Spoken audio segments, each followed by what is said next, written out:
Hello, I am back for the second part of my season 6 review of Selling Sunset. I'm looking at episodes 7 to 11, and basically it all kicks off with Jason going away again. Before he does, him and Chriselle do have an X is the best sort of catch-up dinner where they basically discuss the 20-something-year-olds that they're both dating and basically conclude that they are both rock stars. And we quickly move on to Palm Springs, where we get to see the girls' trip from hell go down. And I think two of the biggest themes, even in the second part of the season, are Nicole versus Chriselle, which was already kicking off in episodes 1 to 6, and we also have Chelsea versus Bree, which also carries on over from episodes 1 to 6. I do have to say Mary showed a lot more authoritativeness than she did in the first 6 episodes. It looks like whatever management course she started taking is paying off, because she does take Nicole aside after her and Chriselle get way into it, way too much into it.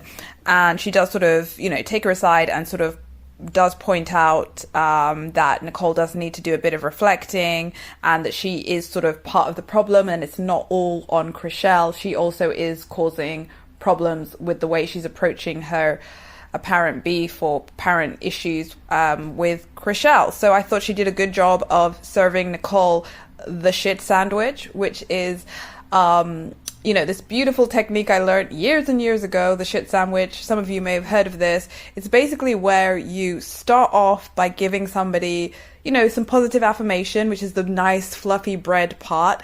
You sort of tell them like, I really think you're great at this, or you really showed leadership when you brought up this issue that you had with Chriselle. But then you have to stick in the shit, and that's when you're like, but you were too aggressive, or like you should have shown more compassion to your colleague, whatever the shit is, whatever horrible thing you have to tell them about themselves, you shove it in there after the positive affirmation. But then you finish on a high note by reassuring them that they're still a human being and you don't fucking hate them. So you kind of give them another slice of bread, another slice of positivity, where you basically sort of say, but it is great that you're open to listening, or it's great that you did let her know that despite the problems, you're still open to finding a resolution. Whatever the positive thing is at the end, you can either make it about them or you can make it about, the situation. But that is a shit sandwich. So that is my one management tip. If you're ever in a situation where you have to tell somebody something horrible about themselves or about something they've done, give them a good old shit sandwich, and I'm sure they'll appreciate it, rather than coming out and just, cutting them down.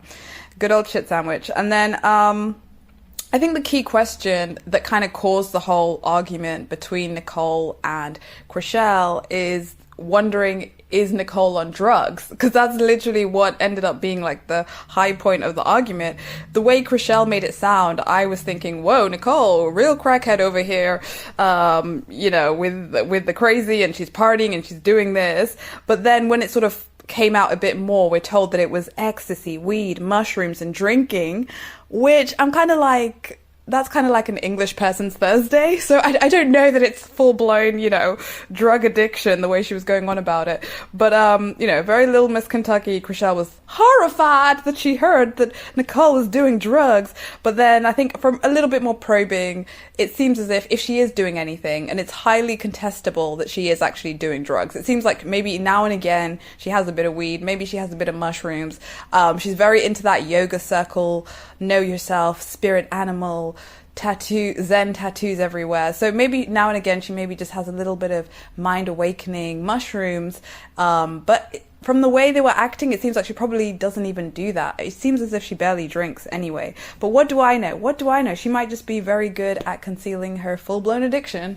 But yeah, I was really starting to think maybe she's got an opioid addiction. Maybe she's doing like mainlining heroin in the back. But it just seems like they were just spatting out, and things got a little bit out of control, and people started telling each other, you might have a drug habit, blah, blah, blah. Nicole does go and take a drug test the next day to try and prove to everybody that she really is a type A uptight loony, not this crazy drug lady that Chriselle's trying to point out. And even though it seemed very believable that she did take the drug test and she did receive a positive result to show that she wasn't, she didn't have any drugs in her system, Detective Chelsea does sort of point out that the drug test itself was highly suspect. So, who knows, only an addict would be good at getting a false drug test for you. So who knows? Is the drug test real? I'm sure it is. Like, why would you, all that stress just to kind of prove that you're not doing drugs? That's very insane. So I think on final consideration, Nicole's probably not on drugs. Maybe she's done a few things here and there, like a lot of people, but I don't think she's mainlining crack anytime soon. And what else happened? Yeah, so they all go to Elvis's honeymoon house to kind of show us what that looks like. And last season, I did notice that to be a true Hollywood Hill alum, you do need to have a golf course on your roof. And now I think you also need to have a honeymoon house. And that's like the next phase to show that you're actually with it. So, this is just the beginning. You're going to need a house for every occasion. I passed my driving test house. Anytime soon, you want to give that to me, please. Thank you very much. And then Davina's fairly absent this season, which is fine. She deserves a break. She's been in there from the beginning. She's an OG. She has stirred many a pot. And so I think it's time she gave that wood turning handle a rest and took a break and just sort of sat in the background and smiled a little bit and added a few but not really sort of have to say too much because she's put her work in. She has earned her stripes. So if she wanted to sort of take a bit of a breather season 6, that's fine. She's just like, what's the thing, just sort of like chilling out for a minute. I'm sure she'll be back in season 7 to serve up some classic Davina shit stirring, and we will welcome her back with horrified arms. Anyway, she's fairly absent this season, but she's sort of around here and there. Like I said, Chelsea versus Brie is one of the key kickoff fights, sort of running themes throughout the season, where Chelsea is just not having it. And Brie's sort of like, why are you coming after me? Like, leave me be. But they're definitely on the outs. I thought Heather made a good point, which is where she was sort of saying, you might not understand this relationship that Brie has with her partner, but you can still support Brie as a person. You don't have to be a total, dickwad about it. But Chelsea was sort of breaking it down, sort of to say, I can't really be friends with someone whose values I don't really understand. I don't know where they're coming from, and I just really don't want to be around those vibes. So yeah, it was a bit odd. I don't think she needs to be that hard on the girl. Like, she's a fun person. Like, you can still know the girl without sort of, like, why are you even in her relationship? If she says she's happy until she's not happy, and then maybe then you can sort of step in and be like, let's cry for a little bit and now let's move on to somebody else. But since when do people care that deeply, like, what you're doing in your relationship? As long as you say you're happy, I don't think you need to, and you actually reflect that, I don't think you need to be too overly concerned, because everybody's relationship is up to themselves and they sort of know what they need to happen in their relationship to have the right balance to make them happy. So I don't know that it's necessarily Chelsea's place to try and manage somebody else's life in the way that they think it should go. But obviously, if she sort of knows these sort of situations tend to blow up and end in a bad place, then maybe in a way that's quite nice of her to be concerned. But I don't know that she's coming at it from that point of view, because she doesn't know Brie that well to be overly invested in, like, is Brie okay? But in terms of getting to know her, it is a bit of a judgmental attitude to kind of come in that strong. So yeah, I feel like she just needs to, like, give Brie a bit more of the benefit of the doubt and just sort of see how it plays out first before she goes in all guns blazing and is like, F you and your life, blah blah blah. So yeah, we'll keep watching, we'll keep seeing what happens between Chelsea and Brie. Will they sort of ease off on each other and allow themselves to get to know each other? Because they're both compelling characters, both strong characters, and I'm sure they probably do get on if they just gave it a bit more of a chance. And then like I said, the girls do go on this work trip that is pretty awful. I think at one point, one of the girls says, if we can get through this trip, we can get through anything in the office. So that does sound like something you sort of say at the beginning of a horror movie. And I definitely did sort of keep getting like Hostel vibes. You know, remember that horror movie from like quite a few years back where you knew like they got to the place and then all the horrible stuff went down and we never saw those people again. So it was a bit like that as soon as they got there. I also sadly have to say that Mary lost whatever backbone she built up in episode 7, because by episode 8, 9, she was not handling anything that was going on that work trip. All the situations, all the altercations, all the misknowings and the weird talks and the awkward moments, she was not on top of it at all. But I think by the end she was literally just in tears and you know, so she lost control of the ship totally by episode 8 and 9. Brie is Italian, which was one of my little mysteries. You know how you always pick up on your own little things that you find a bit odd in a show? Like, you're like, I wonder what that person's, you know, where they're from, or what that person's doing, or what their job actually involves. So we do get to find out that Brie's Italian. She's not Samoan. She's not half Korean, which is two of the things she looks like, but she's actually Italian. And then I thought they tried to sort of make up, because all of them kind of fell out on that girls' work trip. So they went to dinner and tried to make up, because the IVs that they had in the morning didn't really help, because they had the IVs and then they all just proceeded to drink, which is what I think most people do with IVs. I think people just have the IV and claim to be like replenishing and rehydrating and giving themselves health, and then we all just like mainline lots of drugs and alcohol. So I'm not sure that there's any real point to doing the IVs, but there you go. So after their kind of hangovers and their fallouts, they go to dinner, and it is quite a nice little dinner, because they do sort of start to like break, you know, open up again and sort of try and apologize to each other. Chrishell gives some wonderful compliments to everybody, even to Nicole, her arch enemy. She manages to find something slightly positive to say, but then it just all goes downhill again. You know, they end up talking about lawsuits of all things that you can talk about when you're breaking bread with people and trying to kind of reconcile. Somebody brings up suing you for defamation. So that's kind of the low point that dinner got to. And then somebody suggests that they all go to a drag bar, which is probably the ideal way to heal rifts, is to have a 6'2" man with fake tits rubbing them in your face in a sparkly dress. So, you know, yeah, maybe we should all be just settling our beefs by going to numerous drag bars and trying to dance the drama away.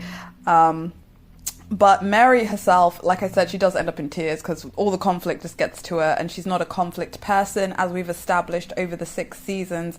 And so for her, she's like, this is a whole mess. I don't know what's gone on here.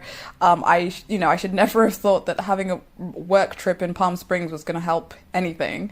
So it was a bit of an odd one. I think people did feel a bit like you can't let it get to you this much, that you should be showing a bit more strength in the face of things that, yes, we fell out, but I mean, we're always falling out, so you shouldn't feel too bad about it. It's not on your shoulders that we're just all a strong bunch of people and we always feel like we have to peck at each other. So yeah, it was a bit like, should I have avoided the office Christmas party? Yeah, probably, but you went, and now you're going to have to deal with the fact that you ended up there, and just make the best of it, like we often do when we realize that we probably shouldn't have come to this gathering because it is a bit lame, but hey ho, we're here now.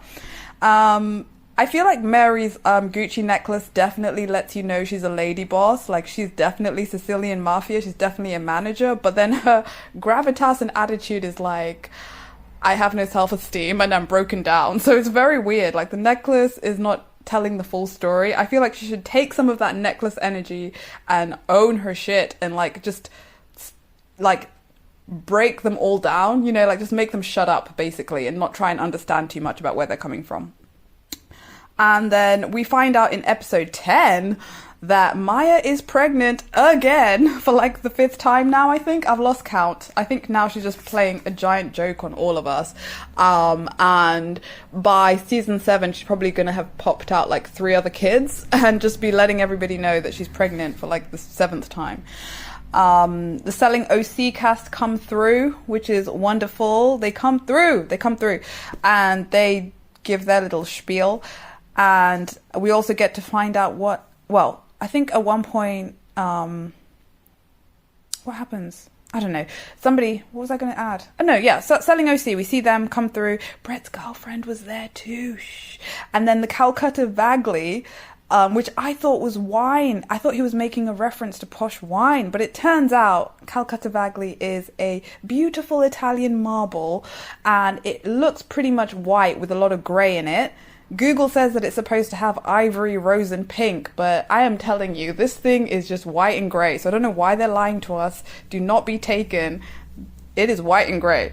And then that made me think about other types of marble and how I probably should have sold marble in a former life or a current life. And there's like Carrara and Verde Rajasthan, which is green. It looks like something Prince would own if he was still around. And then Arabescato, which is a kind of marble. I don't know what it looks like, but I just like the word. And then Chelsea and Heather get into it, which is a bit out of nowhere because they were sort of getting on fairly well. But yeah, they have their showdown, which is kind of like the showdown that ends the season. And they both hold their own. I don't know that either one of them was the ultimate winner, but they both got their digs in. Chelsea correctly identifies that Heather did add fuel to the fire, even though she was kept trying to say like, no, I wasn't trying to stir. I wasn't trying to stir. But then Heather does identify that Chelsea does always have something to say. So they both kind of had fair points to come at each other with. I don't agree that Chelsea's two-faced, which is one of the accusations Heather tried to land on her, but she definitely does always have something to add to the mix in terms of what she wants to say about a situation. So I think they should just kiss and make up because they have always had relatively good vibes with each other, so why spoil a good thing? And then Chelsea sort of tells Brie that they kind of start to make up. She sort of says to her, I didn't really know you and I don't really love you yet. So she kind of starts to sort of say like the ice is thawing and I realize I do need to give you a chance. But then Brie doesn't fully hear that, I don't think. And I think she thinks, oh, this woman is still being so awful and bitchy. Whereas Chelsea, I think, is starting to come around and realize like, I need to chill. Like I'm being OTT.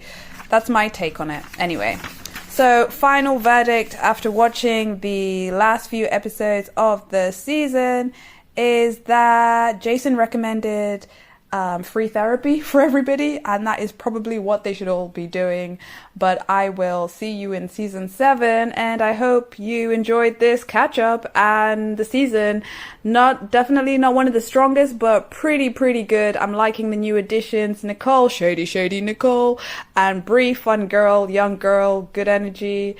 Who else was new? I don't know. People are missing, but people have been added, so it all balances out. And hopefully we will keep seeing this high point drama in season 7. The teaser for season 7 is already very interesting. Mostly though, this season the outfits were next level, the hair was next level, the wigs were next level.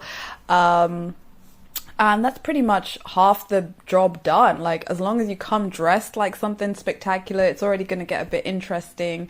And then they were all kind of cray this season. So Christine wasn't as missed as I thought she would be. And we have some new characters kind of amping up the energy. So it will be good to see what happens season 7 now that we've established some of the newer faces. Okay, bye!